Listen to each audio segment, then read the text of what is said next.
আমার দেশের পাঠক এবং রাষ্ট্র ছাড়া কারো কাছে দায়বদ্ধতা নাই, কোনো দলের কাছে নাই, কোনো ব্যক্তির কাছে নাই। আমাদের নিউজে কেউ ছাড় পাবে না।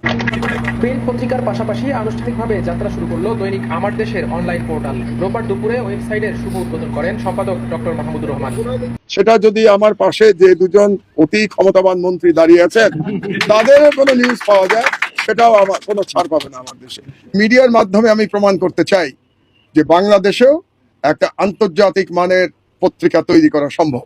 এবং আপনারা দেখতে পেয়েছেন যে আমাদের আজকের প্রথম দিনের পত্রিকাতেই আমরা স্কুপ নিউজ দিয়েছি। আজকের লিড নিউজে ফ্যাসিস্ট শেখ হাসিনা, যে তার প্রভু দিল্লির আশ্রয়ে আছে এখন, সে অজিত দোভালকে বলেছিল ঢাকা অ্যাটাক করবার জন্য, এবং এই স্কুপ নিউজটা আজকে আমার দেশে এসছে।